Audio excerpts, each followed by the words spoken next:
Welcome everyone to our mid-year market and economic update. My name is John Vance. I am the president and founder of Vance Wealth.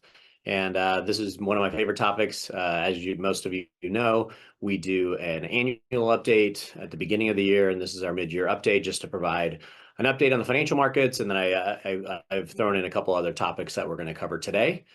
So welcome.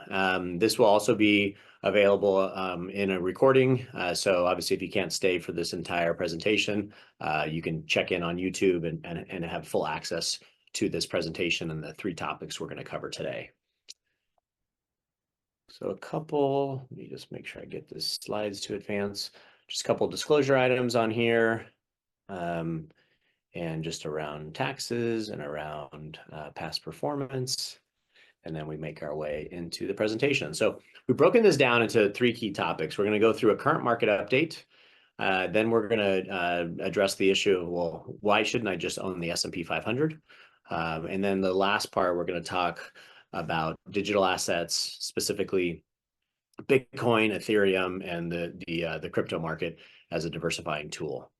So those are going to be the three topics that we're going to cover today. And we have quite a bit of slides, as many of you know. When we go through topics like this, they tend to be pretty data heavy, so I'm going to do my best to explain the concepts as we go through them. And we're going to have a natural break with each of these title slides, so I'll make sure I kind of pause and reset, and we'll go again. If time permits, we definitely can entertain some questions. So if you're attending this live and you have some questions for me along the way, please go ahead and add them into the chat functionality. What I am going to do is try to get through each section, and at the very end of those sections, I'll entertain some questions. All right, so our first section today for our mid-year and economic update is just a current market update. So when I pull up, there's a lot of data when we go through market updates, and just wanted to give you an idea of where things are. So the first red circles that I have circled here are the S&P 500. So the S&P 500 year-to-date return, which is YTD, is up a little bit over 18%. And this is through the middle part of the years. And then the 3-year cumulative return, which means how the market has done over the last 3 years, is up 34%. So obviously, this has been a good 3-year time frame, a good year to date, even with volatility in the markets that we've seen over the last 3 years.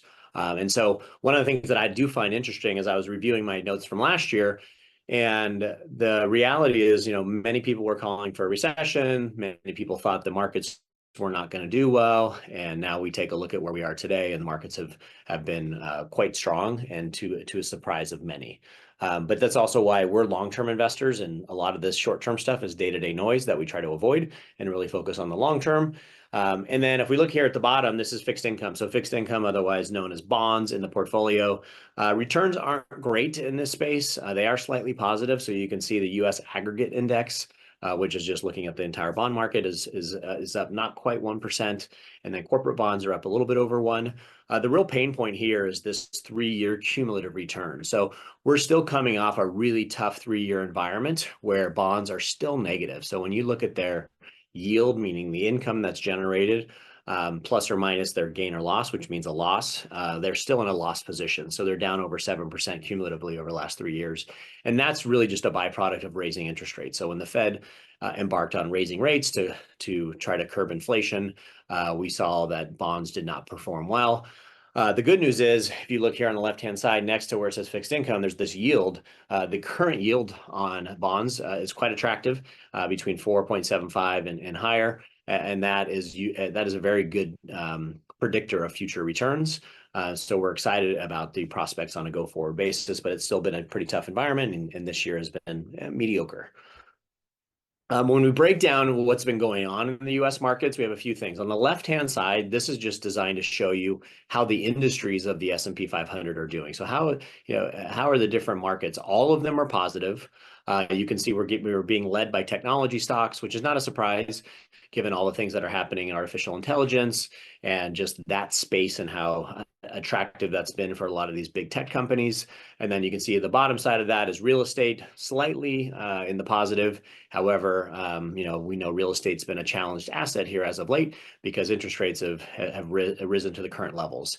And then if you focus on the chart on the bottom right, sometimes I take for granted that everybody understands what this chart is. This is known as a Morningstar style box. And what this is designed to show us is that inside of the current US market, there are many different types of companies and industries and basically style boxes and returns can vary quite differently. So the top right represents large growth companies, so large multinational growth companies. And these are the familiar names like the Google, the NVIDIA, the Tesla, names like that. And then the bottom left corner is small value. And these are a bunch of names you wouldn't even recognize. And so when we look at the deviation of returns, large growth is up to over 24%. Small value is only up 4%. So we're definitely seeing a continued outperformance in the large growth space. This has been a theme that we've talked about for the last several years and actually, frankly, the last decade. And that trend has continued this year. And we're going to share some of the longer term data once we get into the S&P presentation part of this.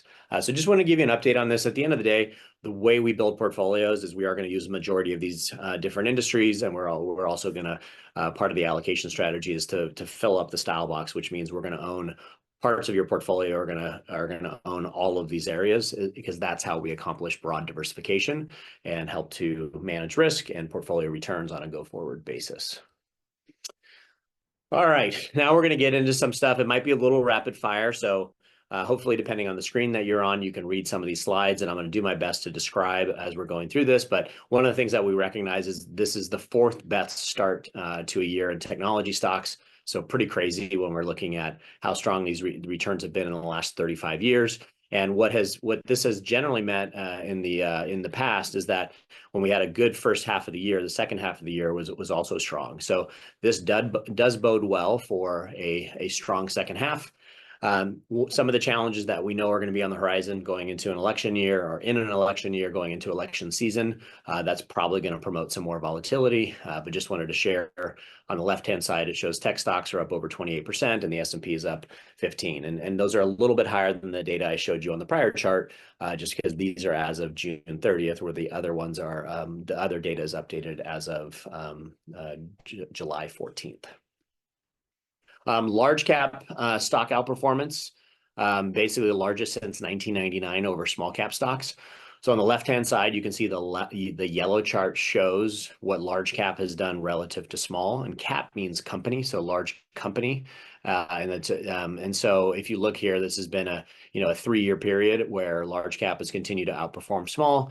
If you look on the right-hand side, this just basically gives you some historical data that we will refer to a little bit later that just shows 3-year periods of outperformance. And so we haven't seen this big of an outperformance. You can see over here, June 2024, we're seeing that the pretty substantial outperformance relative to small. We haven't seen this level of outperformance going back to April 99. So that was kind of towards the tail end of the dot-com bubble, which subsequently ended in March of 2000. And so we've seen periods of time where large cap has outperformed. We're living in one of those now. You can see this chart here. We've definitely gone through a period. We do think that trend is going to change and going to shift because markets just tend not to go in the same direction, but it's definitely been a trend that's been in place for about 15 years. And I'm going to show you some of that data as well. Lots of data here, but one of the crazy things is we recognize basically the top 10. If you look at the S&P 500, that measures 500 companies, 500 US companies. And basically the top 10 of those companies has really driven a lot of the performance. So you can see on the left-hand side, it shows valuations, higher PE ratios, way higher than the average. And then on the right-hand side, it shows you there's two boxes, the weight of these top 10 stocks in the marketplace. And so this is essentially one of the largest overweights we've seen on the top within the top 10 stocks on the S&P 500. And so you can see the chart shows that 38% of the market cap of the S&P 500 is made up of the top 10. When we're back in 2000, kind of at the end of the last tech boom that we saw, that number peaked out at just shy of 28%. So we've definitely extended to the upside. And that's just been driven by, we have great US multinational companies that are really thriving in this environment. The interesting thing though, is if you look here, earnings contribution of the top 10, so they're driving about 24% of the earnings contribution, even though they're valued at 38%. So this does suggest to us that there's probably this part of the market's probably a little bit has maybe got ahead of itself a little bit. And we are favoring more of a broad-based approach. Because the reality is one of the things that we look at is that if they're driving 25% of their earnings and they make up 38% of the value, that would suggest that they are slightly overvalued at this time.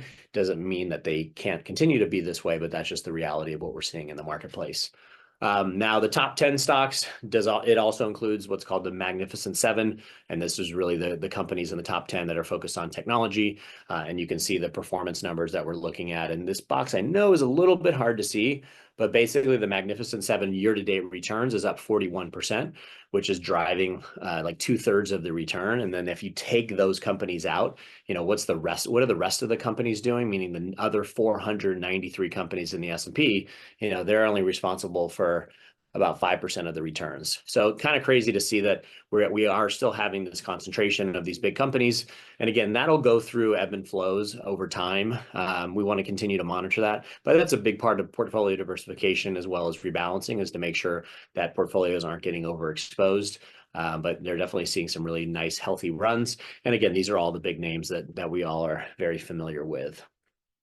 As we start shifting away from some of the things that are happening in the markets, that we have the Federal Reserve has definitely been in the headlines all year long, and frankly for the last many years. And they're really trying to bring inflation down. Inflation has come down. The inflation data that we're seeing on this chart, represented in this red color on the far right-hand side, it does show that inflation has declined. We're starting to get closer to the Fed funds, or excuse me, the Federal Reserve target of inflation, trying to get the inflation target down to roughly 2%.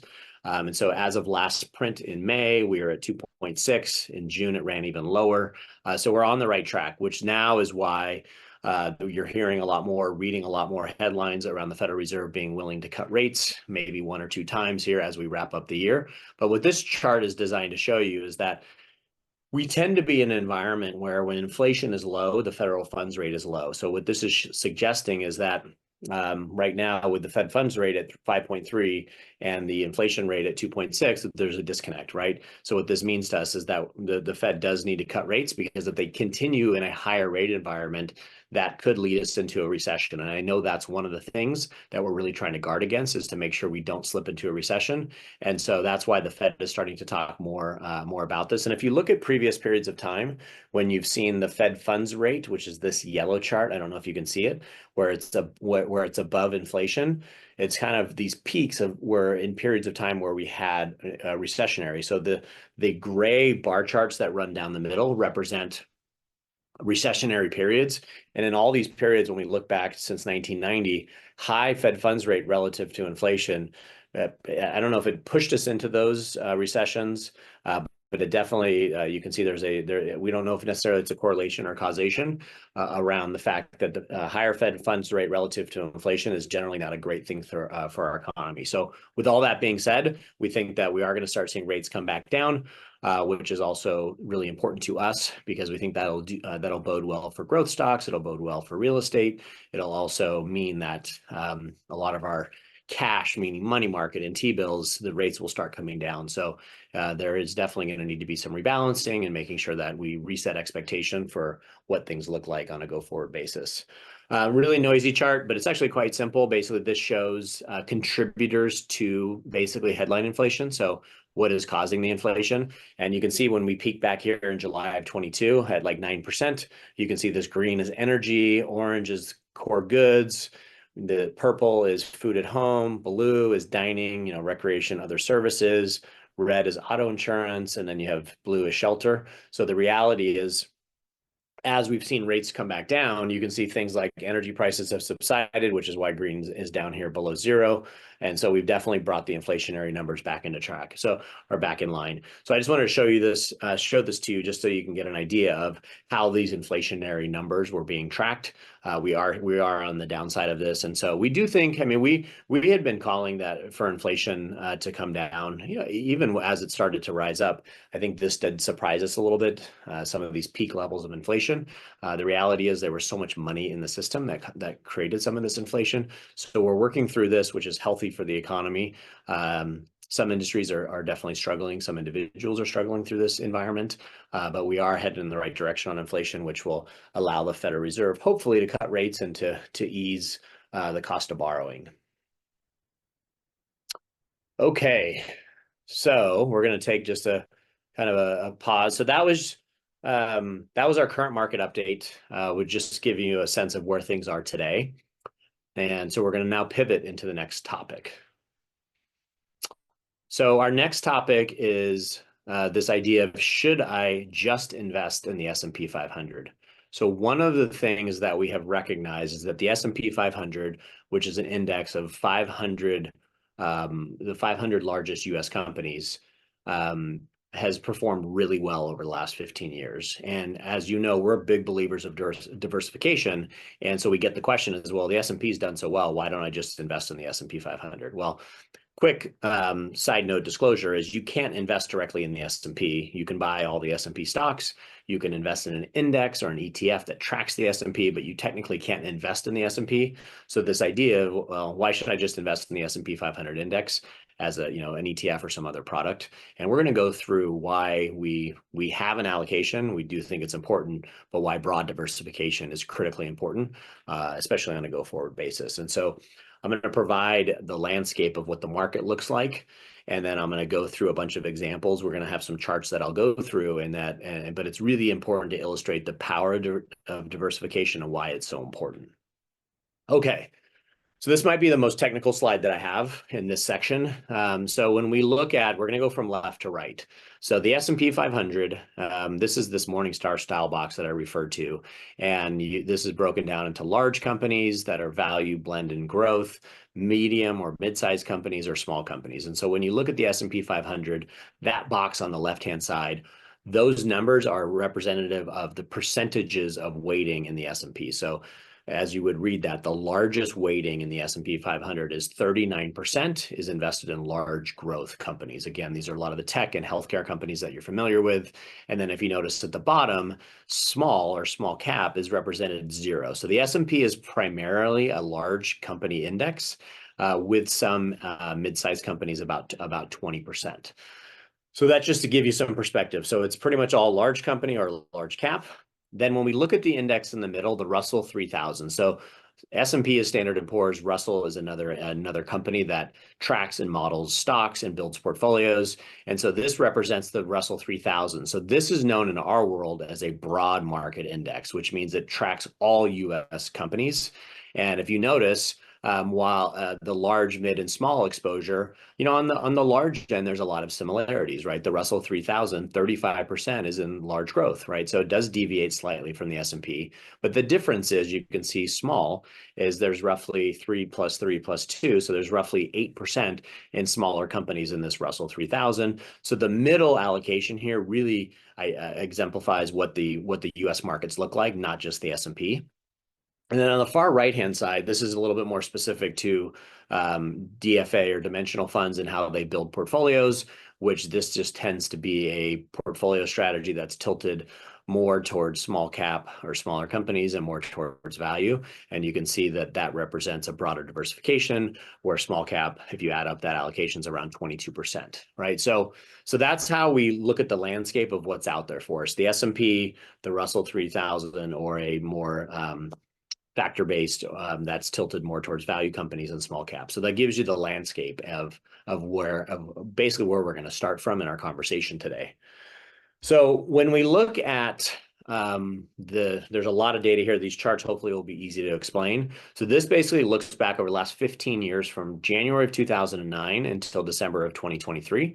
And this basically shows that the reality is that the S&P 500 over this 15-year period has earned 611% on a compounded return basis, and the small cap index, as measured by the Russell 2000, is which is a small cap index, is up 398%.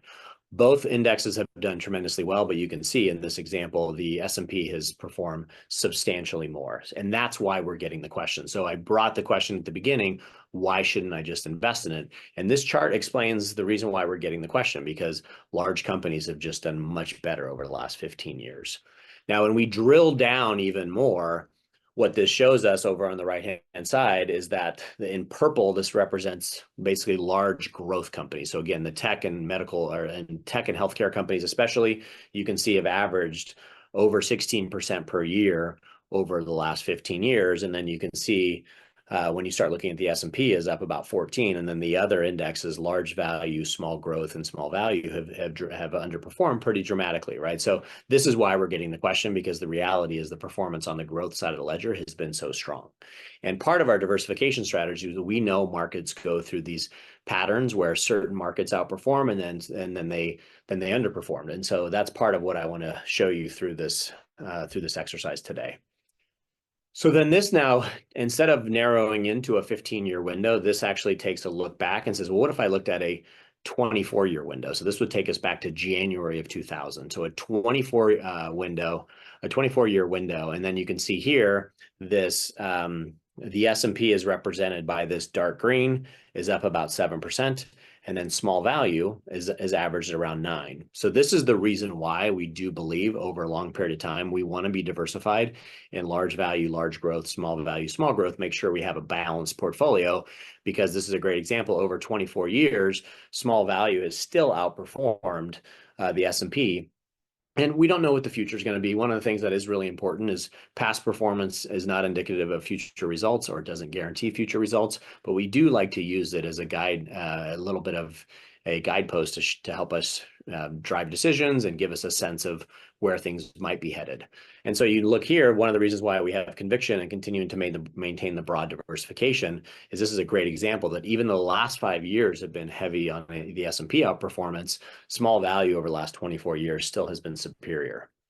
When we start looking at valuation, so one of the questions we get a lot is, where are the markets? Are they overvalued? Are they undervalued? And there's a lot of data on here, but essentially, when we talk about being overvalued or undervalued, one of the key ratios that's used is called the forward PE ratio, or price to earnings ratio.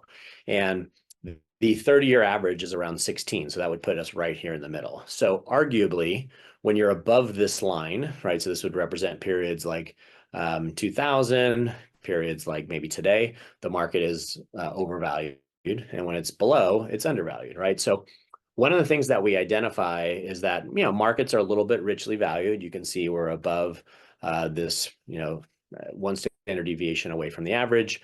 So we're definitely in an environment where we are, based on this measure, slightly overvalued. And a couple things that I do want to call out is the data points that I showed you, now using hindsight as our benefit, from 2009 till today, that was a period where large company stocks really outperformed. If I look at this chart right here, this basically shows that the S&P 500, and starting in 2009, if you look at the box, was way undervalued. So then you can see, well, then the rally over the last 15 years is not surprising, right? So because this represents the S&P.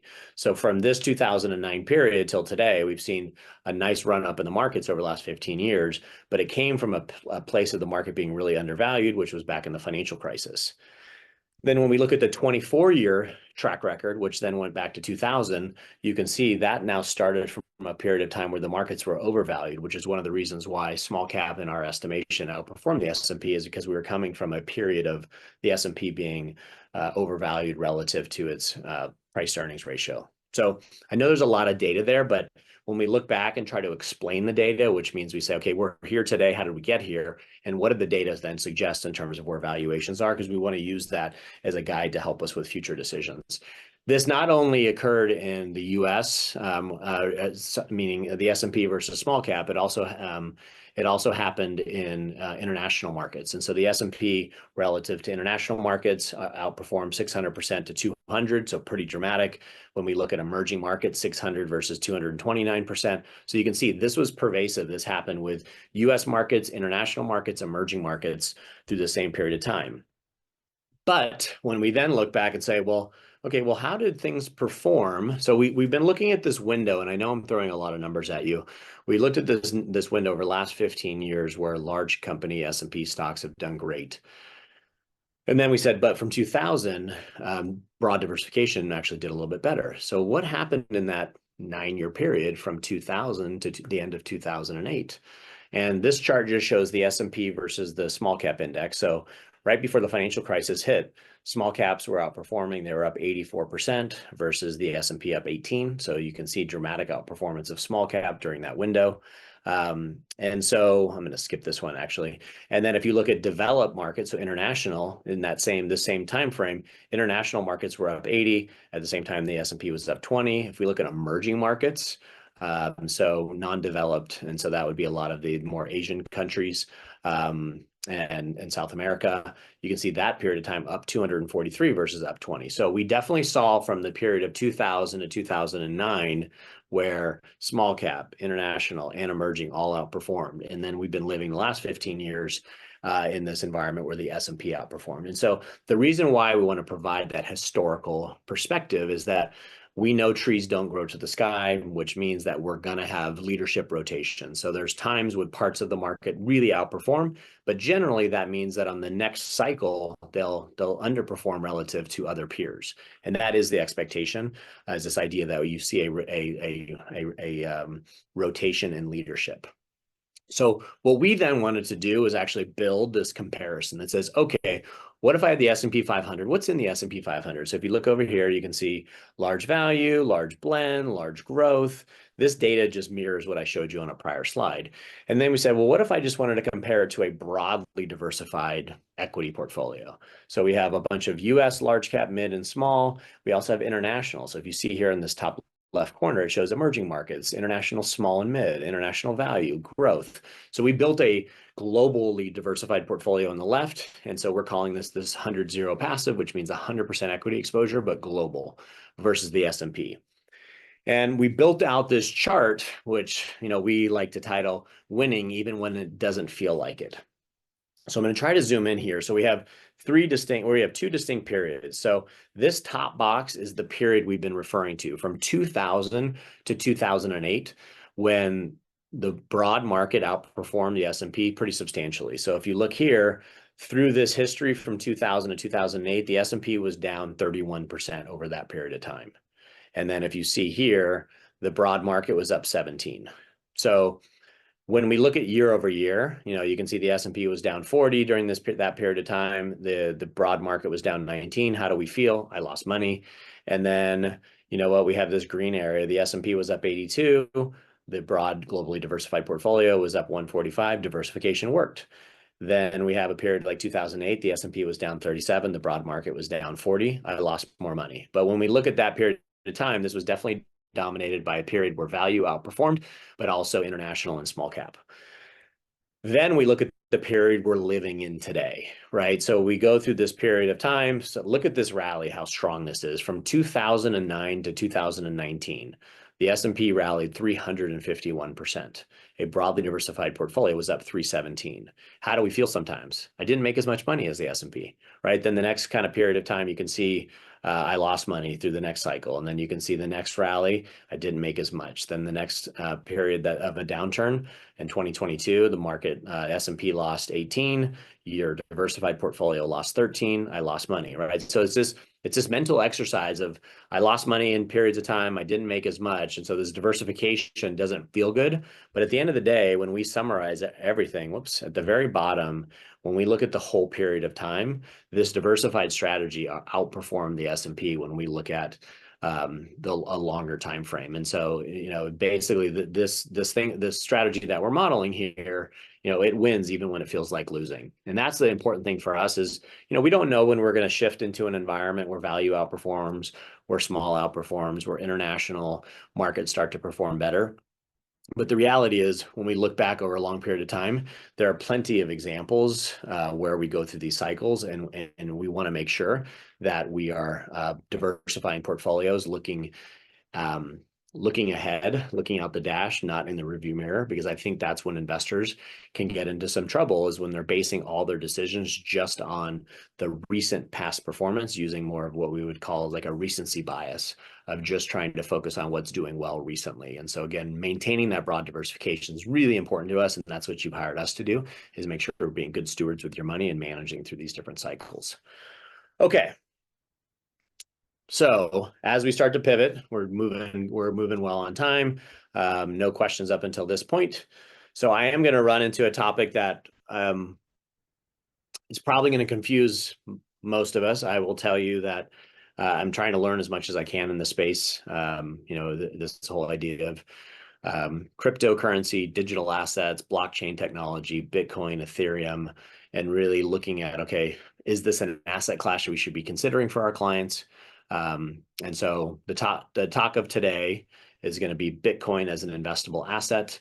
Can we do this responsibly, right? So that's what we want to look at. And so before I dig into some of the heavier content when it comes to digital assets is, when we think about broad diversification, it's really important that we identify what are those asset classes that are out there? What are the choices where are the places we can put our money, right? So first place is you can put it in a bank, right? You can put it in savings account, you can put it in CDs, you can put it in cash instruments, right? So you have the bank. Then you have investments like bonds, right? Where you own a bond portfolio that generate a fixed return, which is more of a debt instrument. Then you have stocks, right? So those are investments that are known as equity. Then you have real estate investments, right? Those are equity plus some income based on rental properties, right? And then you look into alternatives, which the alternative bucket is pretty vast.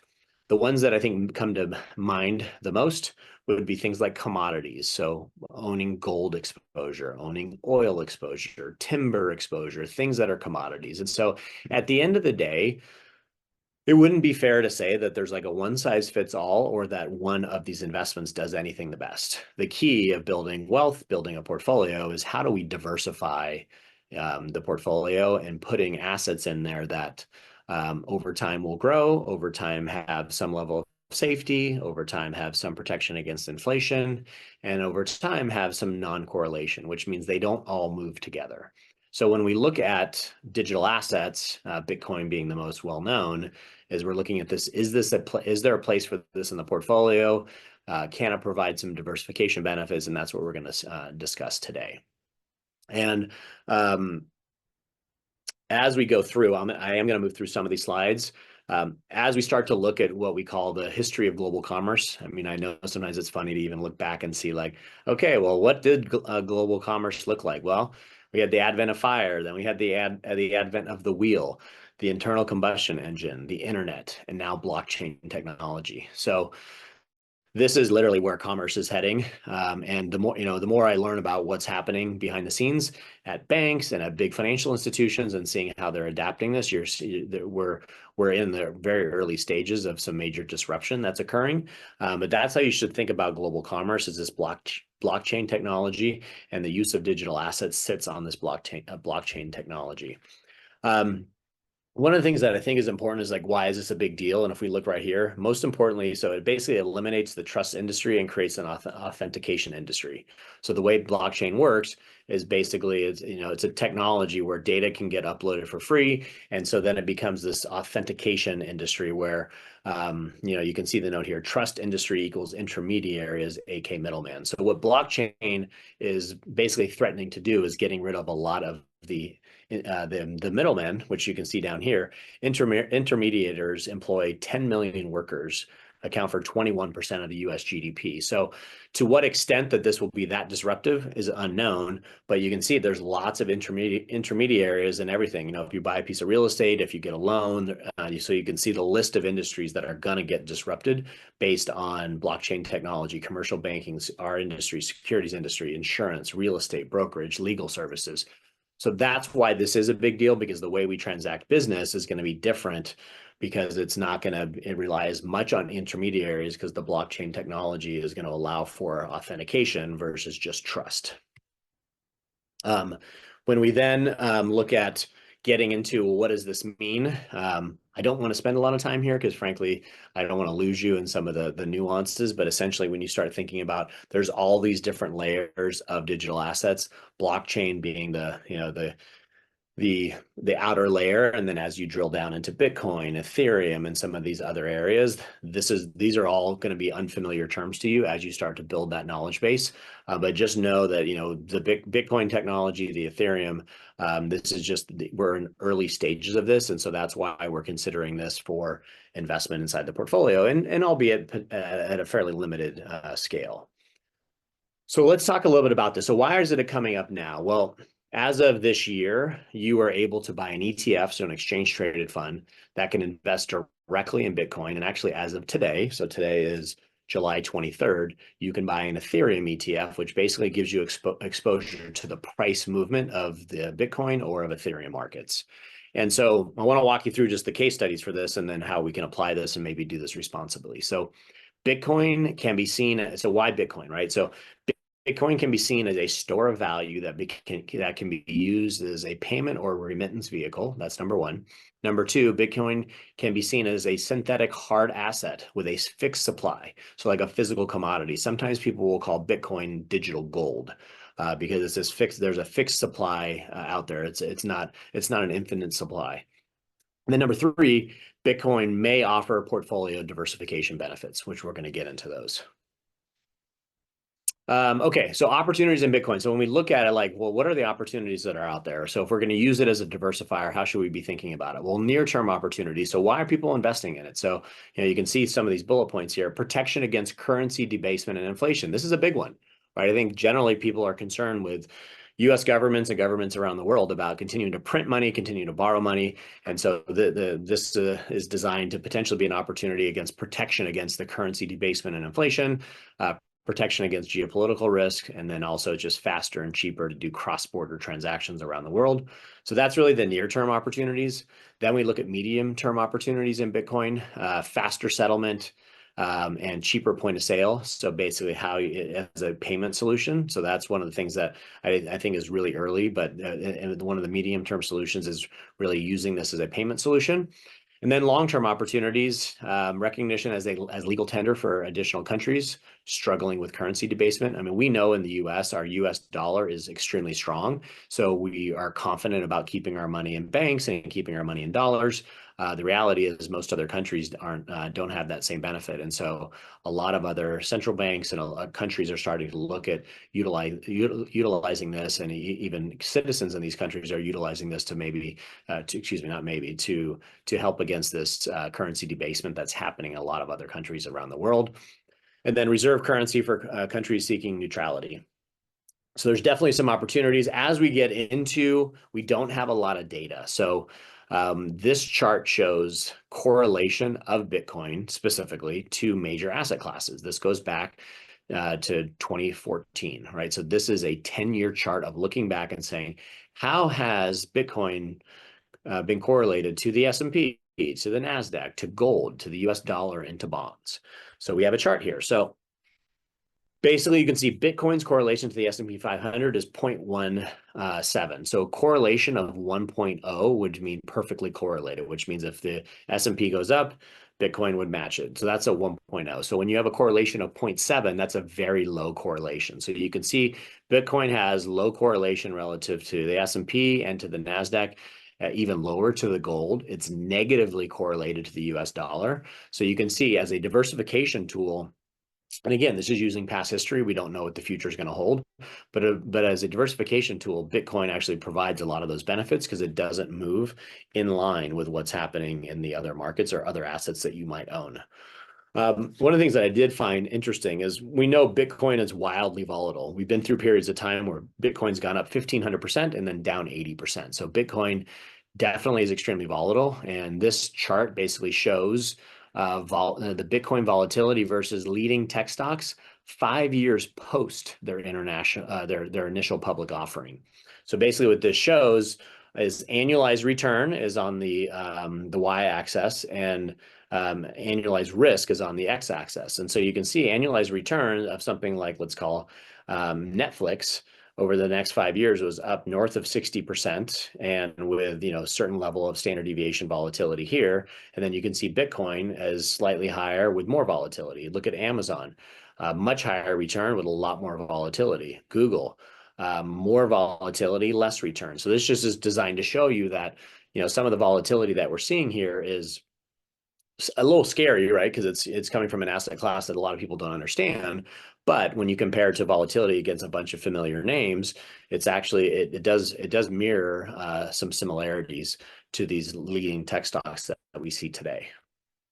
There's a lot of data on here, but one of the things that we also wanted to do, and this was courtesy, I believe that Franklin Templeton provided some of this research for us that we're utilizing. So it just said, you know what, if we have a 60-40 portfolio, which we would call in our world a balanced portfolio of 60% equity and 40% in fixed, like what would a portfolio look like in terms of return expectations if we had Bitcoin exposure?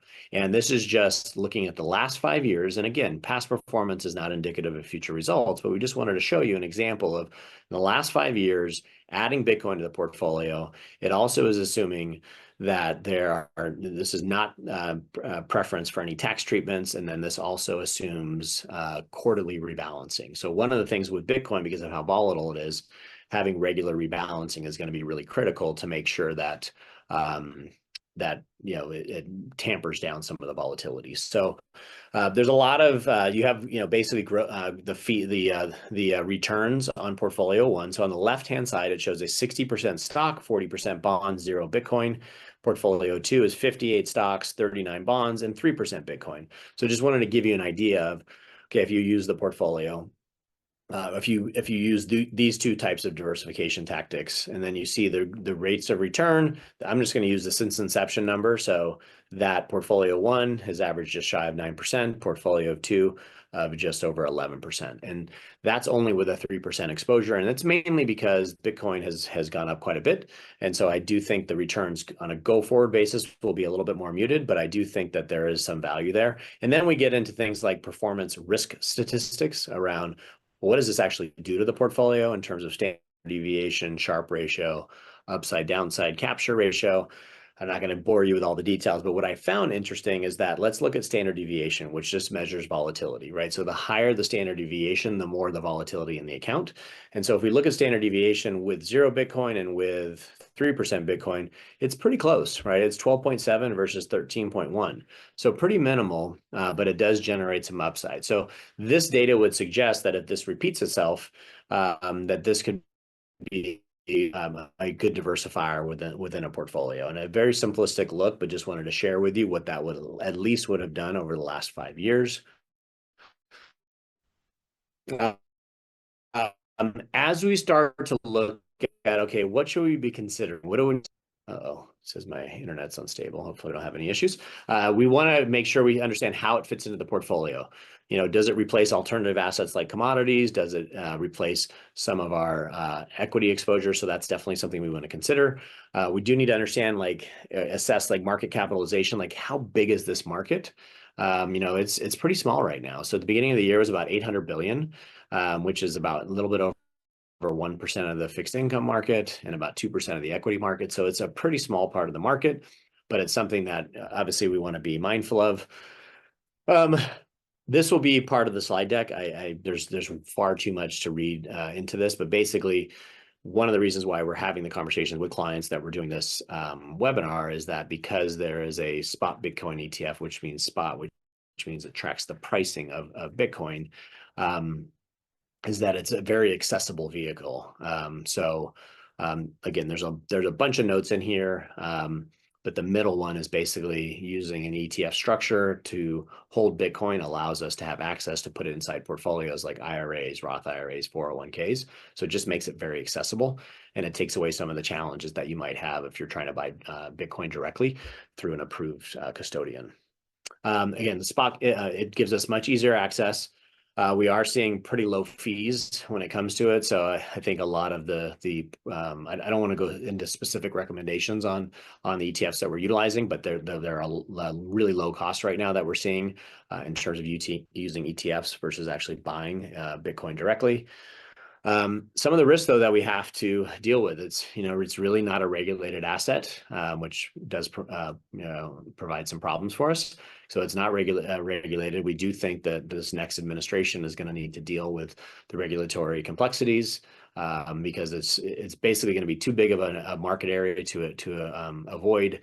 And obviously, we want to provide some leadership in this space. So I do think we're going to have the next president and Congress tackle this and figure out what needs to happen. What is the U.S. regulatory framework? Because in my opinion, there will be.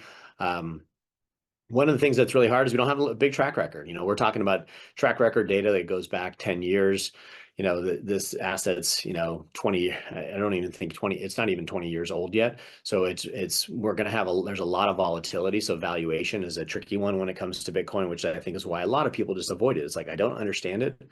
I don't really want to own it. And that's why when we start talking about it, it's like, well, what is the proper allocation? And so this is just a screenshot that I took from just a company that we work with in terms of what are people predicting. So right now, Bitcoin is, I believe, just shy of $70,000 per Bitcoin.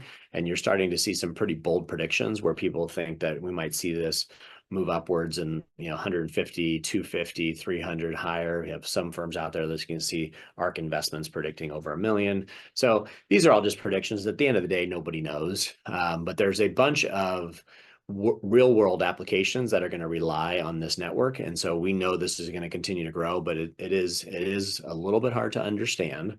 And that's why when we start considering it, we have to be very modest with our approach. And so how would we look at things if we were going to try to be responsible around owning digital assets, owning specifically Bitcoin and Ethereum? Here's just a couple things that we want to lay out. Is if you're not comfortable with 100% loss, do not invest.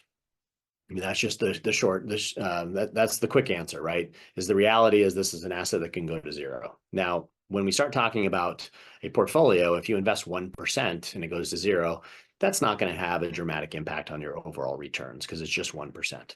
So when we start putting in some guidelines as to, and I think that's a doomsdayer. I don't think we're going to have 100% loss, but I think we do want to start with that because we are very new into this environment, and so we want to recognize that that is a possibility. And then if you're open to diversifying and utilizing this in the portfolios, these are a couple things that we would think about. Is that you should be willing, or we might be willing is probably a better term, up to 1% of your total net worth.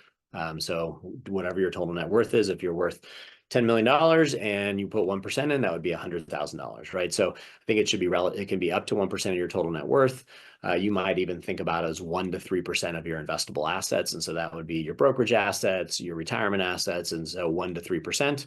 And then if you want to drill down to the portfolio level, is that depending on where you want to own it, is maybe 1 to 5% of any individual portfolio value. And probably keeping all three of those as an objective is a good way to provide some framework. And so one of the things just to know, you see the disclosure at the bottom, every investor has a unique set of financial considerations and risk appetite. So obviously talk to us before we decide if this approach to crypto investing is appropriate for you.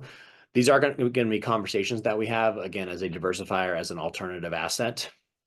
And the reason why we're bringing this up is this is going to be more mainstream, more headline.